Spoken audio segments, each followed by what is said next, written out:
ओम नमः सिद्धेभ्यः। ओम नमः सिद्धेभ्यः। ओम जय जय जय। नमोस्तु नमोस्तु नमोस्तु। नमो अर्यन्ताणं नमो सेदाणं नमो ऐरियाणं नमो वजायाणं नमो लोये सवसां। मंगलम भगवान वीरो मंगलम गौतमो गणी मंगलम कुंद कुंदारो जैन धर्मोस्तु मंगलम सर्वमंगलम मांगल्यम सर्वकल्याणकारकम प्रधानम सर्वधर्माणां जैनम जेतु शासनम जैनम जेतु शासनम। अरिहंत देव वंदे गुरु वंदे नगणनाण विहरायो धम्म दयामय वंदे कम्मख कारणम शुद्धम। बोली जिनवाणी मात की जय हो। बोली स्वस्ति मात की जय हो। सुदृष्टि तरंगिणी ग्रंथ पंडित टेकचंद जी कृत और अपनी चर्चा कल आई थी। दो प्रकार के पंडित आए थे, एक धर्मार्थी और एक मानार्थी। तो धर्मार्थी पंडित तो हंसी नहीं करेंगे।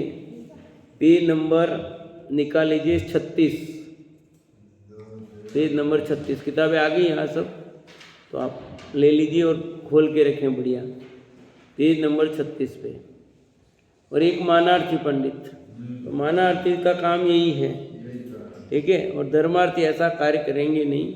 उसी बात को और आगे खुलासा कर रहे हैं। पेज नंबर 36 पहला पैराग्राफ। मुझे जो भय है वह तो जिनाज्ञा सहित धर्मात्मा पंडित पुरुषों का है।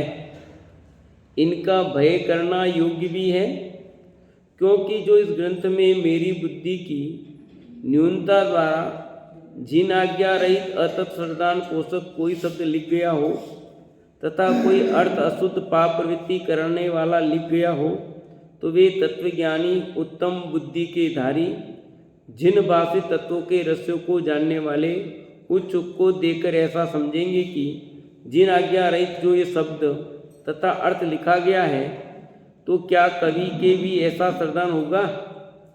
ऐसा संदेह रहित विचार कदाचित धर्मार्थी पंडित के हो, तो इस बात में तो मैं भी उन्हें श्रद्धान में चुप के समान देखूंगा, जिससे अन्य धर्मार्थियों के समान मुझे भी भाई समझेंगे, जिससे मेरे श्रद्धान को तथा शुद्ध धर्म के सेवन को दोष लगेगा। अतः इनका भय तो मुझे है।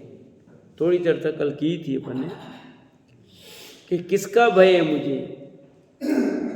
जिन आज्ञा की वाली बात कही है। जिन आज्ञा सही जो धर्मात्मा पंडित हैं उनका जरूर भय है। क्यों उनका भय क्यों है?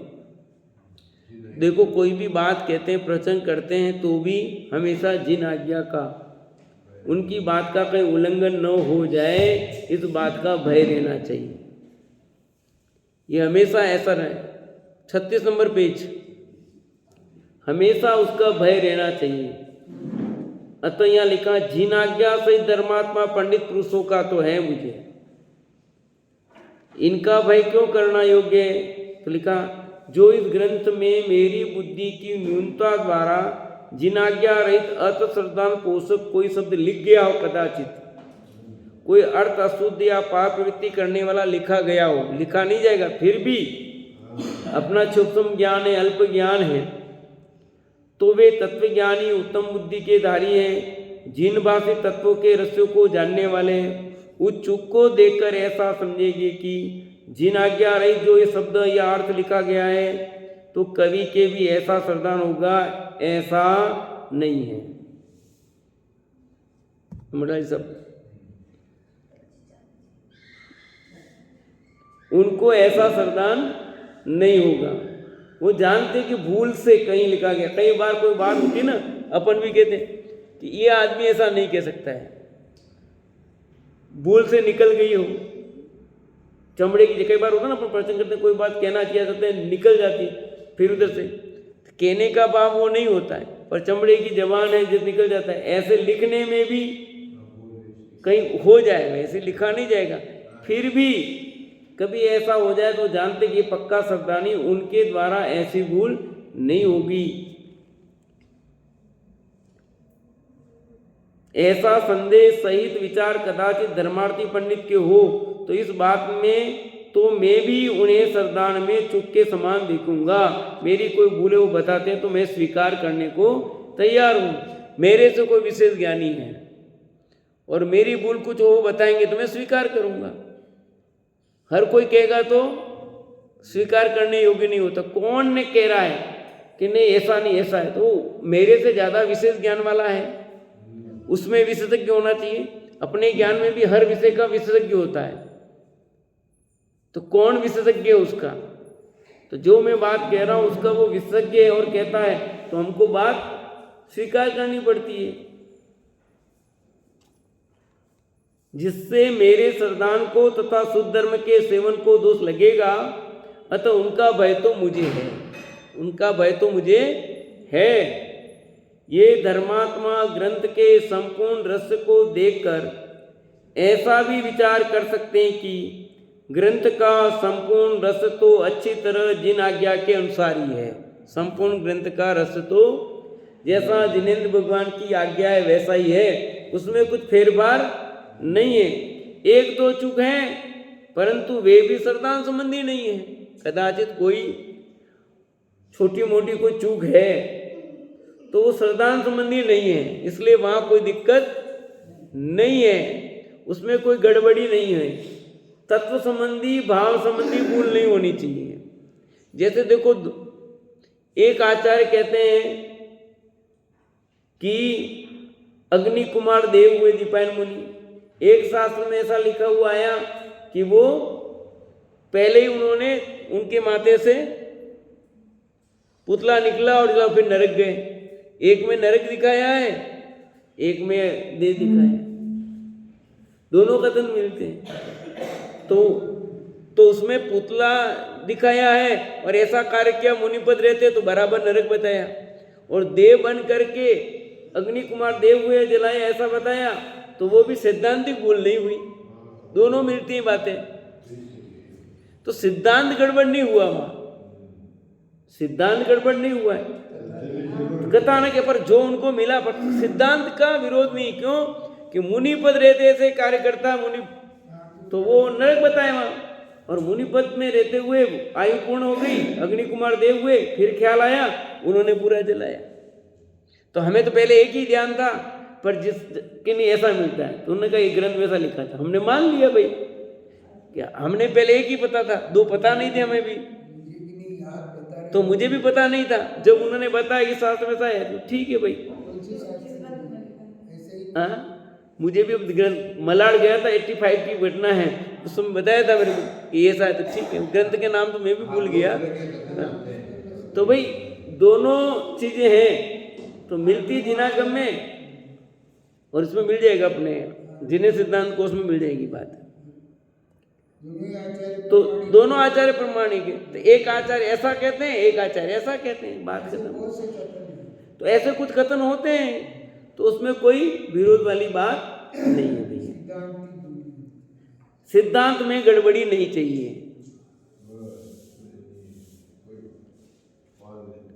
यह तो बुद्धि की मंदता के कारण भूल से लिखा गया है, ऐसा जानकर सज्जन शुद्ध कर लेंगे, मुझे दोष नहीं लगाएंगे।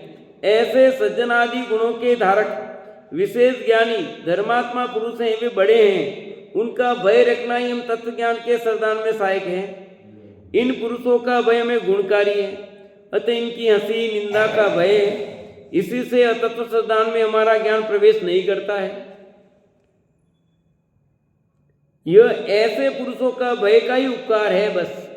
देखो अपने से बड़े हैं तो हमको डर रहता है, बड़ों को भय रहता ना, तो कितनी सावधानी रहती है। अरे घर में भी क्या ना, घर में बड़ा व्यक्ति हो तो कितना क्या रहता है, वही अपने ऊपर किसका ऊपर का माथे का हाथ है। तो धर्मात्मा पुरुषों का भय तो बना रहना चाहिए। अतः हमको ऐसे सज्जन जीवों का भय है, परंतु जिन आज्ञा रहित जिन वचन जानने को अंध समान मिथ्या श्रद्धानी धर्म के त्यागी धर्म अभिलाषा रहित अक्षर ज्ञानी पंडितों का भय हमें नहीं है।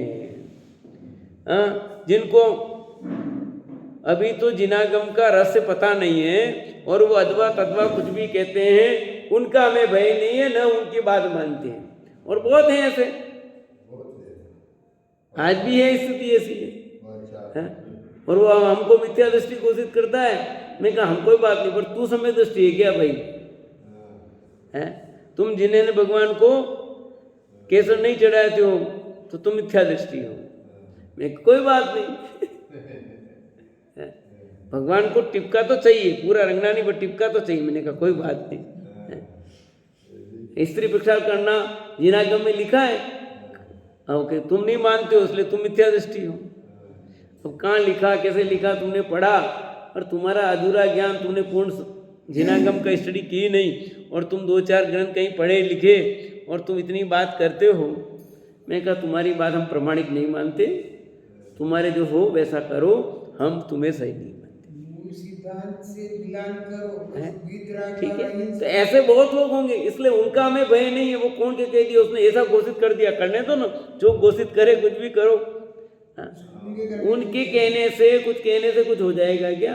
और आज देखो रोज वीडियो आ रहे हैं, उन्होंने ऐसा कहा, उसने ऐसा कहा, डाल रहे हैं, उन्होंने उनके लिए ऐसा बोला। बोलने दो, जिनके दिमाग में ही कचरा पट्टी है वो कुछ भी कहेंगे तो उनका अपने को भय नहीं दिखना भैया।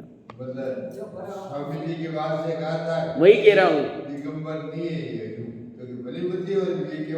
उनके कहने से थोड़ी हम दिगंबर हैं, हम तो अपने स्वभाव से दिगंबर हैं। ये मानार्थी जीव हैं, परंपरा से चली आई कविश्वरों की परंपरा को मिटाने वाले हैं, अतः इनका भय विवेकियों को योग्य नहीं है। जो मानार्थी जीव हैं, अहंकार से भरे हुए जीव हैं, परंपरा से चली आई कविश्वरों की परंपरा को मिटाने वाले ये लोग हैं, उनका भय विवेकियों को योग्य नहीं है। यही बात वो अलग ढंग से व्याख्या करेंगे, हम अपनी व्याख्या करेंगे, वो भी ये पढ़ेंगे, पर वो हमको दोष देंगे। हम उनको किसी को दोष नहीं देना, अपना लोटा अपने को सही छानना है, ये ध्यान रखना। लता ग्रंथ ले लो। अब यहाँ बहुत बढ़िया उदाहरण दिया आपको, बहुत अच्छा उदाहरण देकर के समझाया है। इस सिद्धांत को नीचे बहुत बढ़िया उदाहरण देकर के समझाया है। देखना, अच्छे उदाहरण हैं। जैसे किसी जोरी के पास 2 रत्न थे, वे उत्कृष्ट मूल्य के थे। 2 रत्न थे और दोनों की कीमत बहुत थी। उन रत्नों का कोई ग्राहक आया, उसने बहुत मूल्य देकर उन्हें ले लिया और कहा हम दिखा कर लाते हैं। और क्या कहा उसने? हम दूसरों को दिखा के लाते हैं, परख करके लाते हैं और इसकी जांच करके लाते हैं, ऐसा वचन देकर चला गया हो। उसने तुच्छ ज्ञानी मूर्ख रत्न परीक्षा के ज्ञान रहित अधिक उम्र के धारक घास लकड़ी बेचने वाले जड़ बुद्धियों को वे रत्न दिखाए और उनसे कहा इनके लाख लाख दिनार दिए हैं, तुम बड़े पुरुष हो, तुमने बहुत रत्न देखे हैं, अतः ये रत्न कैसे हैं ये बताओ। तो वो रत्न गए और दूसरों को दिखाया सही, और उम्र में बड़े उनको दिखाया, अनुभव ज्यादा आयु करके उसने अपने हिसाब से वो ठीक है। पर जो घास फूस वाले बेचने वाले हैं उनको दिखाया कि देखो भैया हमने लाख लाख दिनार दिए, ज्यादा तो नहीं दिए हैं। भाई माल लिया ना, भाई अपने यहाँ जैसे भी वो बेचने वाला आया, कौन सा बादाम बेचने के लिए और अखरोट, तो उनको पूछा भैया यार रेट दिए सस्ते दे रखे, जरा देखो तो सही है। दिखा तक नहीं दिखाते, वो बात नहीं करे तो पर किसको दिखाना? और तुम जो इसको माल बेचने वाला उनको दिखाओ। अब अखरोट दुकान में इतने मिल रहे हैं, वो इतने में बेच रहा है, क्या भाभी जी? तो कुछ तो होगा कि नहीं होगा? उनको पूछो। अब नत्थु घेरे को जो तुम देखो, जिसने कभी बेचे ही नहीं, कभी क्या देखे ही नहीं, ऐसे जिसने रत्न ही नहीं देखे, उम्र के आधार पर देख रहा, उम्र में बड़े हैं तो दिखा दो। देखो आगे की बात, तब घास बेचने वाले सभी क्या बोले, हे भाई ये प्रत्यक्ष कांच के रंगीन टुकड़े हैं, थोड़े मूल्य के हैं, तुम द्रव्य क्यों खोते हो। सभी घसियारों के इसी प्रकार के वचन सुनकर इसने विचार किया कि ये 100 वर्ष के मनुष्य बहुत जानने वाले कांच का टुकड़ा बताते हैं, ये यथार्थ है। ऐसा जानकर वह ग्राहक रत्न लेकर झोरी के पास आया और कहने लगा, इन्हें तो बड़ी बड़ी उम्र के मनुष्य कांच का टुकड़ा बताते हैं और तुम रत्न कहते हो भाई। हाँ, तुम हमको ठग रहे हो। हैं, हमने गए, हम 10 लोगों से पूछा और वे कहते हैं 100 उम्र वाले बताते हैं ये कांच का टुकड़ा है, इतनी दिनार नहीं देना, इतनी कीमत नहीं देना, ठगे जाओगे तुम। और तुम हमसे ठग रहे हो, इतनी कीमत ले ली तुमने। हैं, अब भाई अब लावे सोना और दिखाए इसको, जिसको पता नहीं कि पित्तल है। सोना पित्तल एक जैसा, जिसने सोना देखा नहीं, कभी बारका नहीं, पित्तल ही देखा हो, उसको कहें तो कि पित्तल है, कहाँ लेके आ गए। तो ऐसे हाल है। और जोरी के पास गए, वो दिखाते हैं कि भैया हमारे ये माल ठगे गए, हम तो इतने रुपए नहीं देते। तब वो जोरी पुनः क्या कहता है, देखो, तब जोरी ने कहा, तुमने किन्हें दिखाया है, उन जोरियों की दुकान किस बाजार में है तथा वे क्या करते हैं ये बताओ। भाई हमारी चीजें आपने किसको दिखाया बताओ, पूछते ना। अरे व्यापारी, किस व्यापारी से पूछा तुमने, ये कौन ऐसा आदमी मूर्ख जो ऐसा कहना कांच का टुकड़ा है, आएगा ना तान। हमने कुछ पढ़ाया, कई बार होता था, हम जो कोचिंग पढ़ाते थे तो बता, वो कैसा, ऐसा नहीं सर उन्होंने बताया। मैंने कहा किस मूर्ख ने कहा तुमको, मैं प्रूफ है, फिर भी तुम बड़े कोई किसी को पूछते हैं, वो गलत कहता था, हम मानते हैं। अब नत्थु गेरा कोई कुछ भी कह देता है, गलत है तो नहीं चलता है कि उसमें पासबुक में जमे, पासबुक का छपा मैं नहीं मानता भैया। पासबुक का सर उस पासबुक में क्या लिखा वो नहीं मानते। पढ़ाने वाला विशेषज्ञ हो और वो ये बात कहता है तो हम उससे बात करेंगे, भैया ऐसा लिखा ये कहाँ है। तुम हर किसी से बात करोगे तो नहीं चलेगा। होता तो पढ़ाते थे ऐसी चीजें, ठीक है। ऐसे उन्होंने कहा कि भैया तुमने रत्न किसको दिखाए, कौन सी दुकान पे गए थे, कौन से जोरी को दिखाए, ताकि हम बात तो करें भैया ऐसा क्या, हम हमारी भूल होगी तो हम निकाल लेंगे, कांच का टुकड़ा हो जाएगा, ठगे जाएंगे भाई, हम भी ठगे जाएंगे। तो तुमने किस दुकानदार को दिखाया, कौन से बाजार में गए, जोरी बाजार में गए कि तुम कौन से बाजार में गए, और वे करते क्या जिसको दिखाए तुम, ये बताओ तुम। प्रश्नबाजी है कि नहीं सरोज भाभी, प्रश्नबाजी पूछा है। अब कपड़े की दुकान वाले से दिखाए वो क्या कहेगा। अब तब ग्राहक ने क्या कहा, दुकान तो नहीं है, जोरी भी नहीं है, घास लकड़ी बेचते हैं, बाजार में खड़े रहते हैं। दुकान भी नहीं है, जोरी भी नहीं है, पर बाजार में खड़े रहते हैं और घास लकड़ी बेचते हैं। वो घास लकड़ी समझे, अपनी घसियारी किसको कहते हैं, जो बनाते हैं छाबड़े माबड़े, बांस की लकड़ी के बनाते हैं। तो बाजार में तो बैठे हैं, वो बनाते भी हैं, बेचते भी हैं। तब जोरी सब समझ गया। तब विचार करने लगा कि घास लकड़ी बेचने वाले मूर्ख जीवों ने रत्न को कांच खंड का है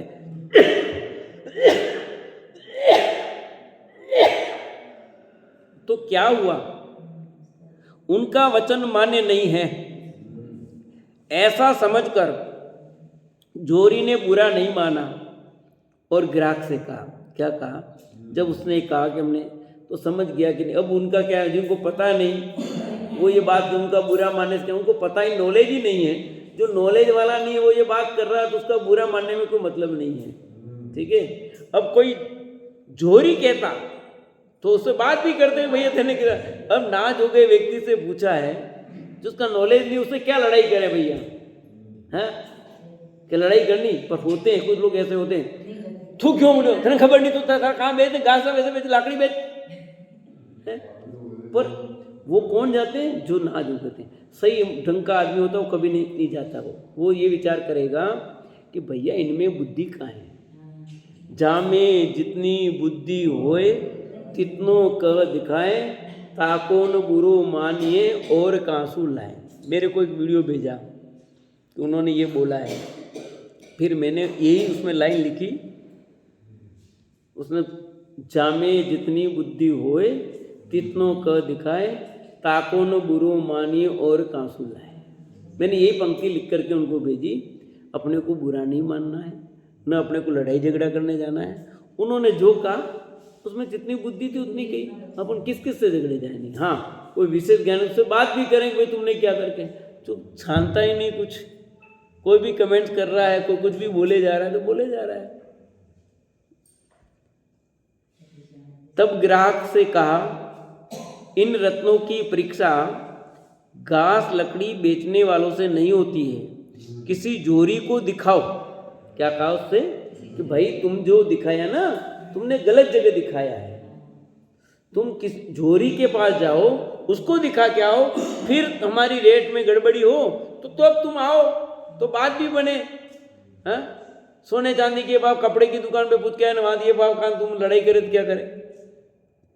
सोने चांदी की दुकान वाले से पूछो तो बात भी करे भैया कि इतना अंतर है। बहुत कह रहे हैं 60,000 62,000 और तुम कह रहे हो वो 45,000 में दे रहे हैं, आप 65,000 बता रहे हो, तो बात करेंगे।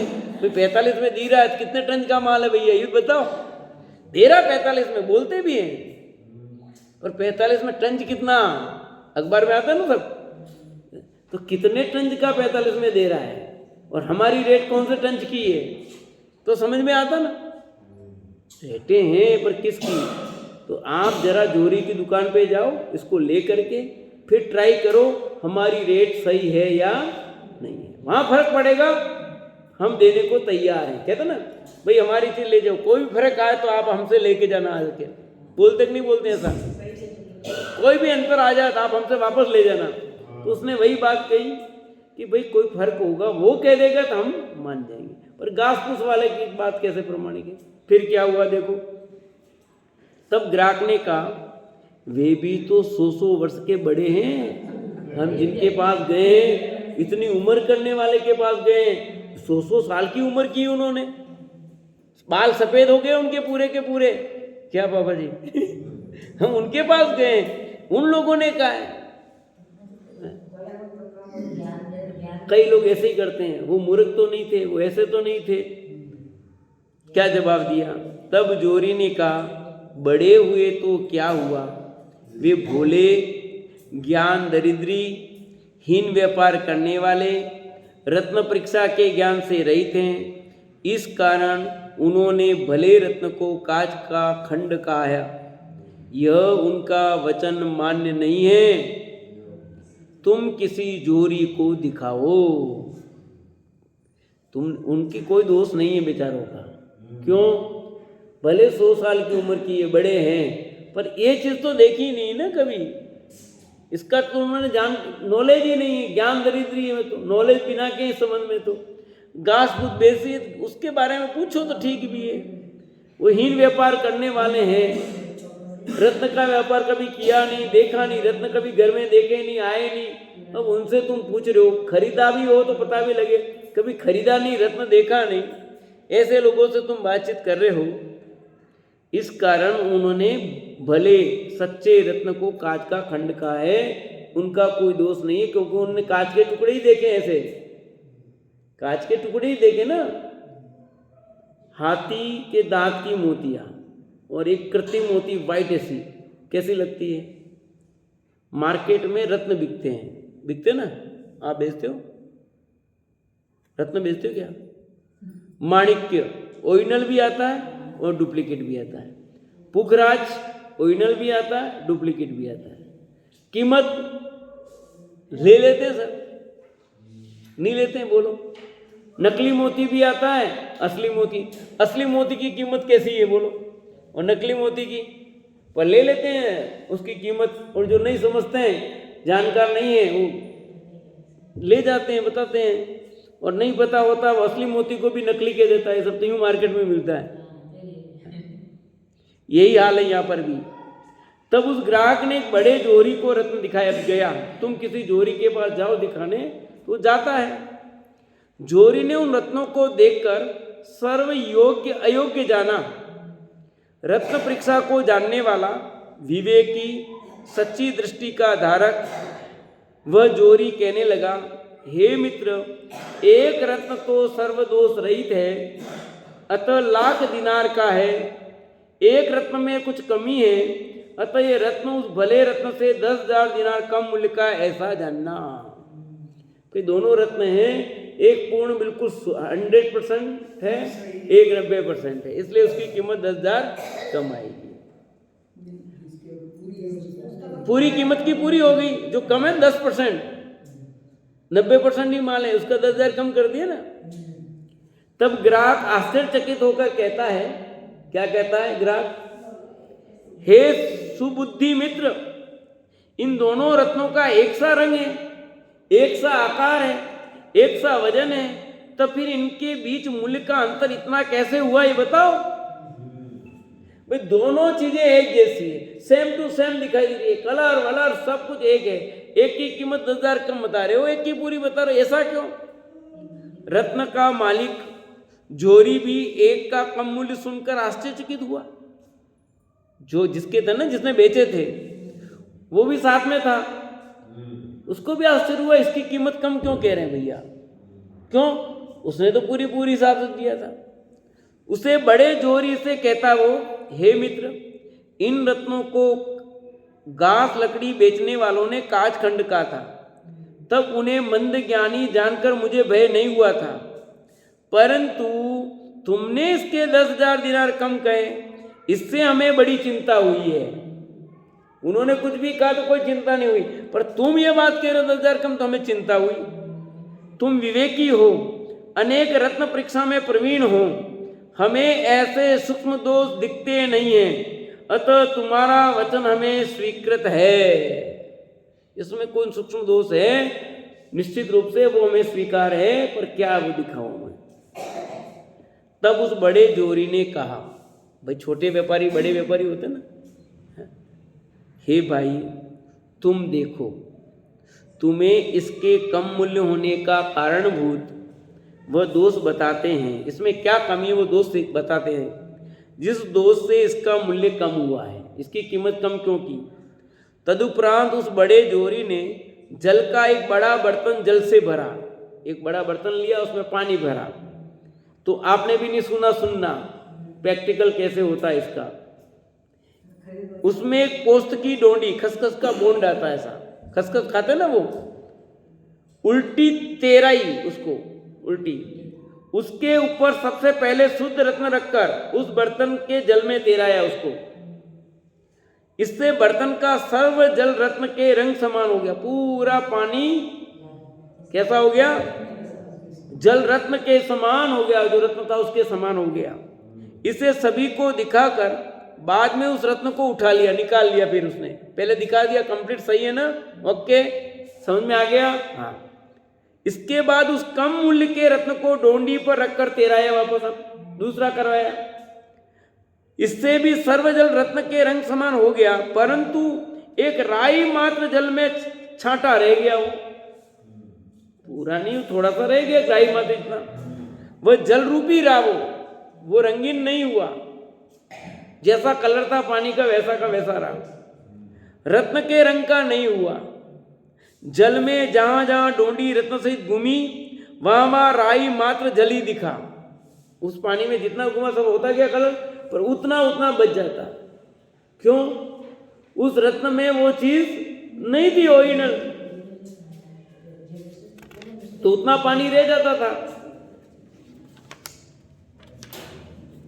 तब इस बड़े जोहरी ने रत्न के मालिक से कहा, हे मित्र, देखो इस छांटा के कारण 10,000 दिनार कम होते हैं, यह दोष है, तुम अपने रत्न का दोष देखो, हमारा किसी से द्वेष नहीं है, परंतु सच्ची दृष्टि के धारक जोहरी का यह धर्म है कि जो जैसा उसे वैसा कहे।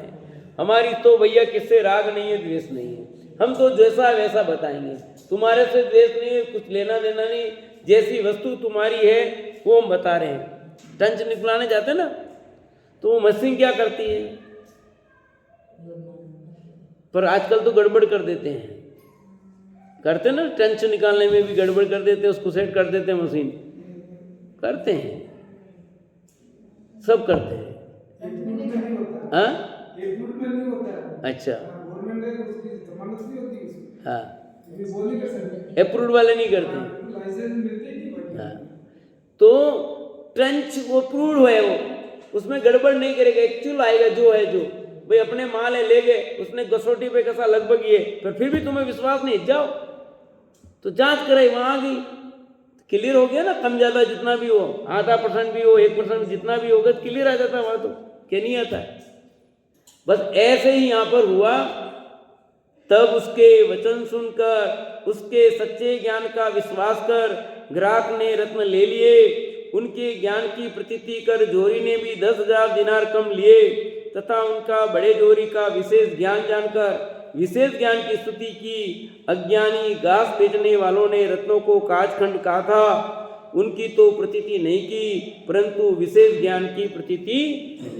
ये इतनी सारा तो उदाहरण है, इतना लंबा चौड़ा सिद्धांत उदाहरण दिया है। सिद्धांत अब शुरू होगा, मूल बात तो अब जो समझाना है वो समझाने के लिए इतना बड़ा उदाहरण दिया है, और जो बात कही वो सब आप भी समझ गए कि क्या कहना चाहते हैं।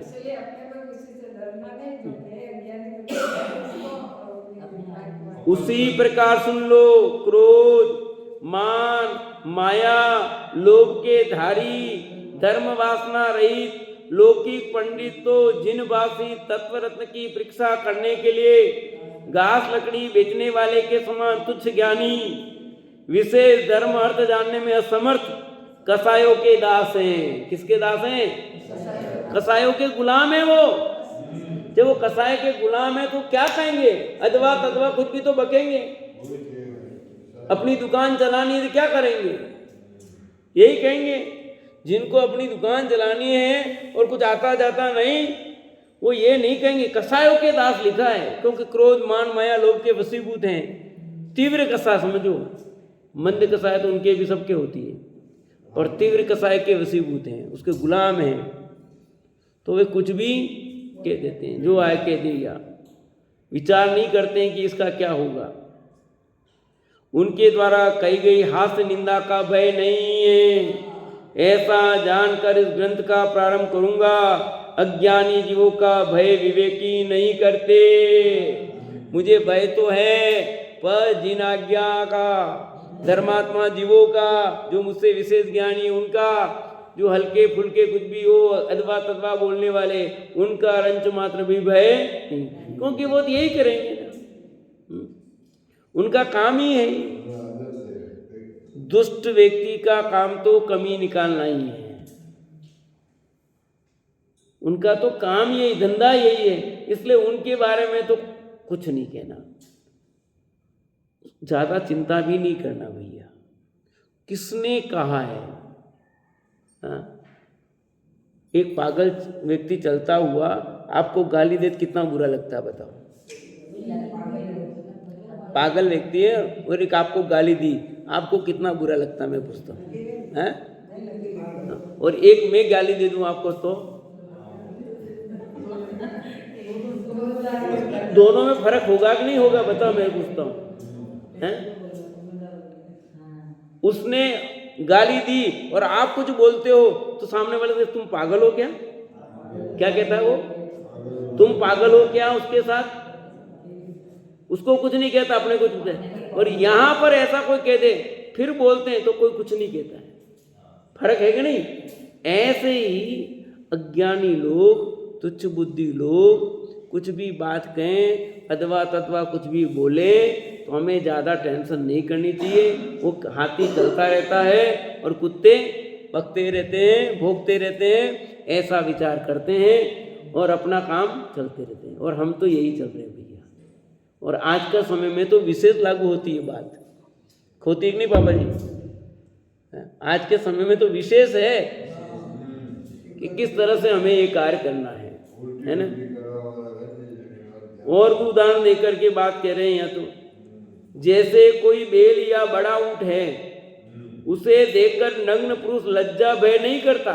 सुनना ध्यान से, बहुत बढ़िया उदाहरण दिया है। कोई बेल या बड़ा ऊंट है, उसे देखकर नग्न पुरुष लज्जा भय नहीं करता, नग्न बैठा रहता है। परंतु वही मनुष्य 10 वर्ष के बालक को भी देखकर लज्जा करता है।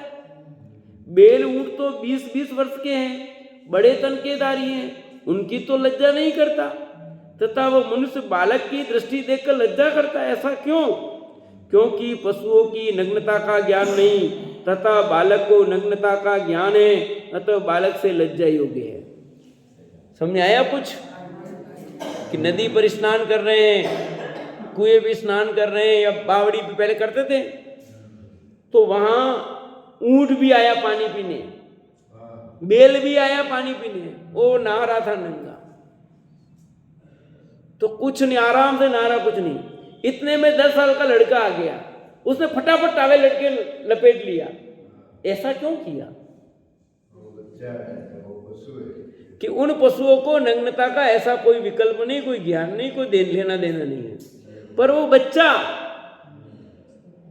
अरे 2-3 साल का भी बच्चा हो, आजकल सब समझते हैं, तो ध्यान रखना पड़ता है कि नहीं रखना पड़ता है?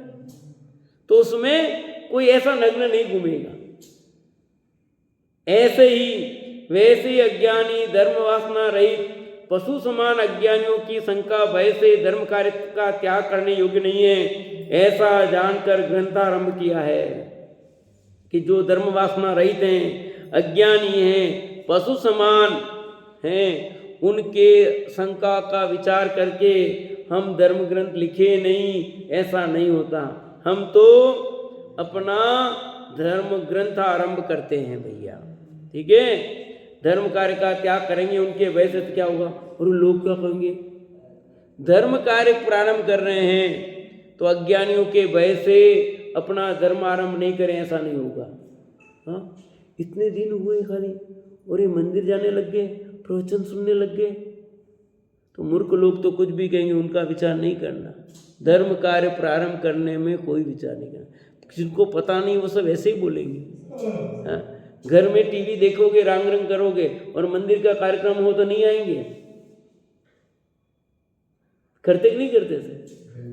तो ऐसा विचार नहीं करना। अपन धर्म कार्य कर रहे हैं, उसमें कुछ नहीं है। धर्म करने का समय है तो और उपयोग लगाना चाहिए, चित्त उसमें और लगाना चाहिए, और उसमें तो नहीं कि नहीं मार्ग नहीं है, मार्ग नहीं है। अरे कहाँ आना कहाँ नहीं आना, समझ में आ रहा कि नहीं?